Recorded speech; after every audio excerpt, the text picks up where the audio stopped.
Chegar e definir uma coisa que é Renova e Samarco, né? Renova que entrou no lugar de Samarco, que vai definir. Então isso não tem como eu entrar no mérito se está resolvendo ou não. Conselheiro dela, né? 4 reuniões.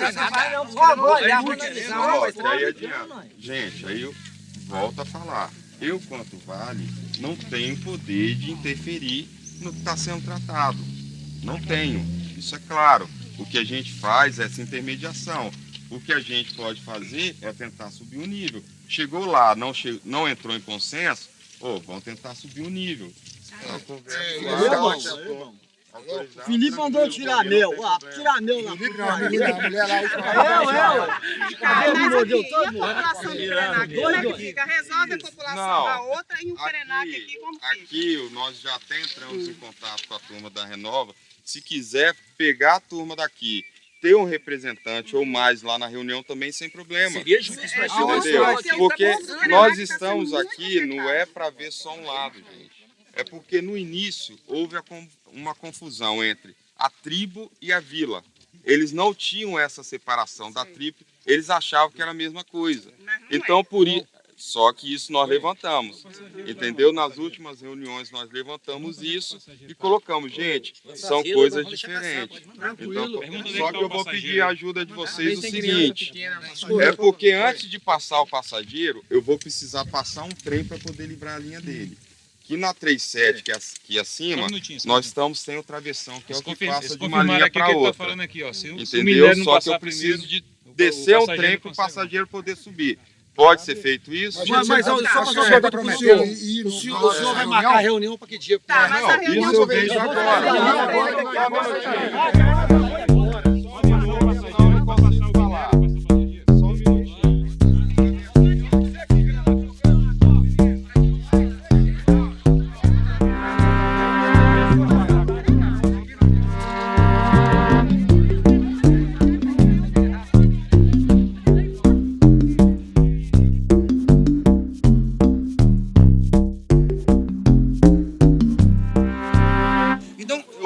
Complica a cabeça é a pessoa simplesmente explicar. Aqui, ó, se tem 21 programas para a comunidade, nós temos esse. Então, quando um chegasse perto de mim, chegava, não enquadro nesse.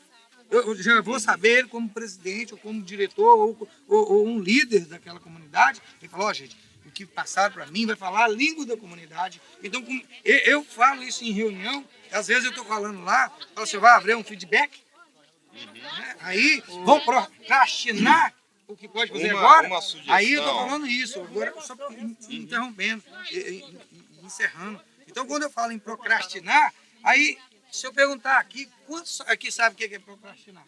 Você sabe? Sabe? Procrastinar é largar para depois, Olha com quem eu estou falando, é representante lá, e isso significa isso. Aí, às vezes, um doutor da lei me fala um negócio que eu não entendo, fala assim, quanto que é 7 vezes 8? O senhor deve saber, né? 7 vezes 8 é? 7 vezes 8 é? Aí, ó, que ótimo. Mas parabéns, porque são poucos os que discutem comunicação, sabe quanto que é 7 vezes 8? São poucos e muitas vezes. Então eu estou falando aqui, que muitas vezes a gente não fala, mas não diz nada para a comunidade. Os programas, por exemplo, se fosse dito, se fosse falar dos programas direitinho para a gente, tentar explicar, para me introduzir e passar para a minha comunidade, eles estariam mais seguros, porque a ansiedade faz isso aqui, ó.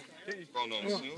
Benilde. Benilde, Antônio Júnior. Uma coisa que eu sugiro, no caso, é na reunião.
aonde o vento bate, que não tem um pó preto, a areia, o vento consegue tirar a areia.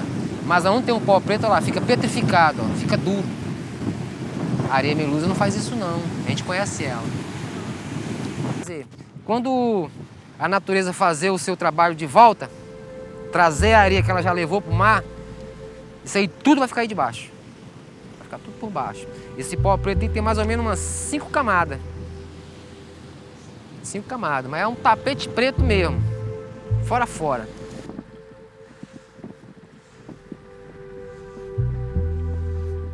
E aonde o pó preto também pega, ó, isso aqui é a salsa da praia. Isso aqui o pessoal coloca na cachaça, para tomar com cachaça, certo? Aonde esse pó preto pega, ele mata tudo, ele queima. Se o sol estiver quente, o pó pegar, a folha queima. Então, quer dizer, é químico, né?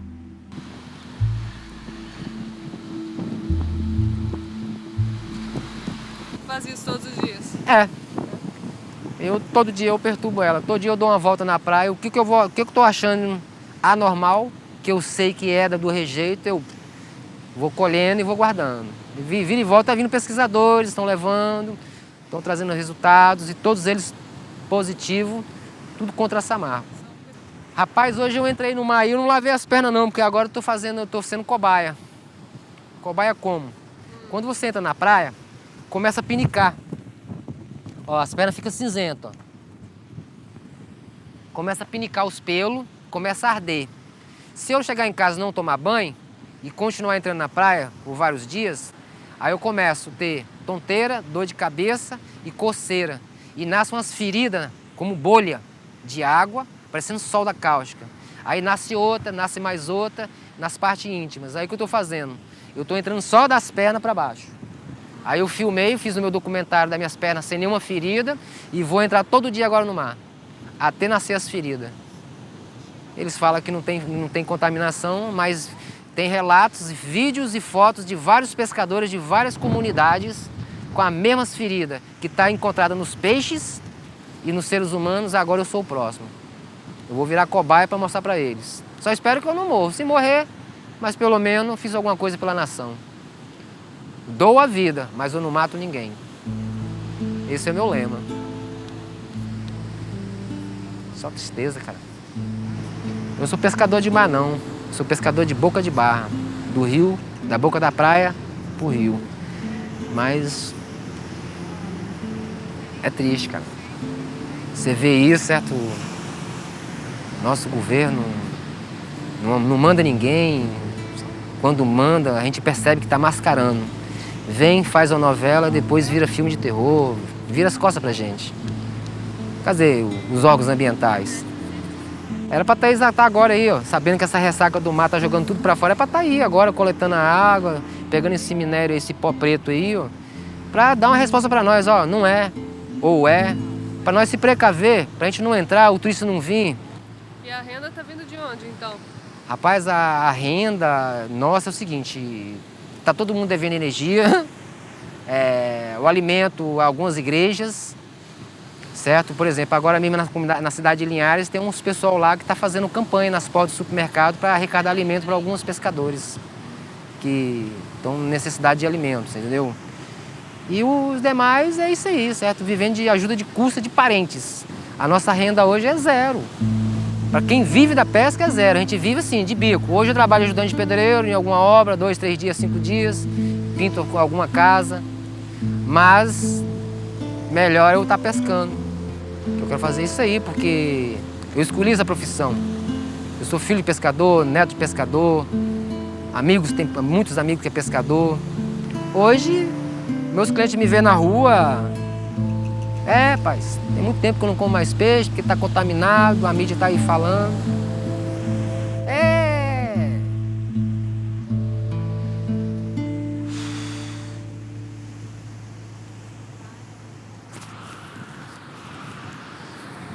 É triste.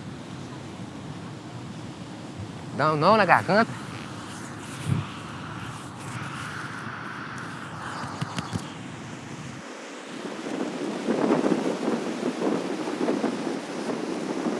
3 anos atrás isso não existia não. A espuma ela se propaga com o vento. O vento vem, ela embora. Aqui o vento não leva ela não, ela fica aí, vai se juntando com as outras que vai chegando, vai se juntando, vai virando aquela borra, aquela nata. Depois eu faço ela virar barro. Eu vou encher aqui, vocês levam, guardam e depois você vai ver o resultado. Aquela lama podre. A espuma por exemplo, o excesso de sal que encosta na praia. Então, quando há muito excesso de sal nas ondas, aí espuma, as praias espuma. Quando tem pouco sal, ela não espuma muito. As ondas continuam. Então, quando você vê esse excesso de espuma, é o excesso de sal. Mas a espuma que está com problema. A espuma ela fica amarela, alaranjada e depois ela vira barro. A mesma espuma que está aqui, está lá na comunidade deles. É isso que a São Marco gosta. Ela dá o cartão para mim, para eu e ele ficar desunido. Se nós ficamos desunidos, ela ganha. Se tiver 200 pessoas aqui, 170 falar que não é atingido, ela só dá cartão para 30. Aí é a polêmica que ela gosta. Dá o cartão para mim, não dá para ele. Dá o cartão para o marido, mas não dá para a mulher e nem para o filho. Lá dentro de casa mesmo começa a picuinha. A estratégia dela.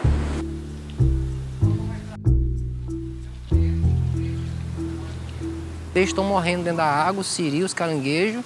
Só que tem um fenômeno aqui que os mosquitos, as larvas, milhões e bilhões e bilhões. Você viu os pontinhos assim, tudo dentro da água assim, correndo na correnteza. E a água fedendo, podre, as larvas não morreu. O índice de mosquito aumentou muito. Por quê? Os sapos morreu. A cadeia alimentar do mosquito, entendeu? O calanguinho morreu, a taruíra morreu. Então os mosquitos hoje estão dominando. Mataram tudo. Tanto que a tal da febre amarela, se você for olhar o mapa geográfico da febre amarela, ela está no caminho da lama. Olha, ele tá bêbado, ó. Ele tá bêbado. Tá vendo? Ele tá bêbado. Porque esse bicho não deixa pegar fácil assim não, bicho. É isso que os pescadores lá, eles estão bêbados. E outra coisa, você só vai ver caranguejo desse tamanho. Os grandes já morreram. Esses são os filhotes que nasceram, certo? Há pouco tempo. Então, agora eles são os próximos. É a cadeia, entendeu? Quer dizer, hoje você está vendo caranguejo. Se você voltar aqui 5 anos, é tudo seco. Da mesma forma que ela atacou nossos manguezais, o nosso oceano, atacou a nossa vida, nosso sustento, a nossa família, ela atacou a nós. Nós estávamos aqui, ó, que tantos quilômetros, dá mais de 1000 quilômetros de onde eles estão, nós estamos aqui. Ó. Ele não atacou a nossa vida pessoal, social, cultura, meio ambiente, esporte. Esse período para cá é só clamor, só sofrimento. E a gente, eu mesmo já estou conseguindo, já estou deprimido, estou com depressão. E às vezes eu não consigo mais ver a Dona Creuza ali do lado, passando fome, necessidade. Mas outros que estão na minha responsabilidade, que são 300 e poucos na minha responsabilidade de sessão, batendo na minha porta pedindo para comida, não tem. E dói, porque eles têm filho. Quando eu começo a contar, parece que está explodindo dentro de mim. Porque o que eu vou fazer agora? Como que eu vou buscar para a solução de dar? O pessoal está endividado em banco. Uns compraram rede, outros compraram material, pegaram dinheiro emprestado para poder vir pagando suas dívidas certinho. E parou. O mundo para nós parou. É aquilo ali. É lamentar. Nós não tem outra renda, sendo mangue. Nossa vida é ali. Não tem para onde ir. Para cá é o mar. Poluição. O rio e o mangue, poluição. Nós estamos dentro de uma ilha. Eu não sei o que vai acontecer. Nós realmente não tem resposta a dizer para vocês. Porque quem tem não quer vir a nós para nos ouvir, que é a infeliz dessa marca. Porque poderia a lei estar fazendo a lei acontecer. Por que a lei só é para pobre? Se eu corto um pé de mato ali, uma rexiga dessa, eu logo estou na cadeia. Meu catador toma uma multa aí no período de defesa, ele toma uma multa de 115 mil, com menos de 16 dias, a multa dele já chegou o boleto para ele pagar. A lei é para pobre, não é para rico. Principalmente as empresas grandes. E nós estamos aí esperando os nossos direitos. Ah, que nós, não queria pedir cesta básica, não. Nós queríamos trabalhar. Nossa vida era o nosso trabalho, a nossa vida. Mas e agora? Se tirou. Tirou nosso trabalho, tirou nossas pernas, nossos braços. A realidade é essa. Olha, a nossa luta, a gente vai até o fim lutar. Nós não vamos parar. Porque se nós parar, nós estamos dando a ela o gostinho de ela fazer novamente as merdas que ela fez. Me desculpe a expressão. Mas o que nós já estamos sofrendo, isso aqui vai demorar e nunca nós vamos tirar esse do nosso consciente, esse impacto que nós estamos dentro de nós.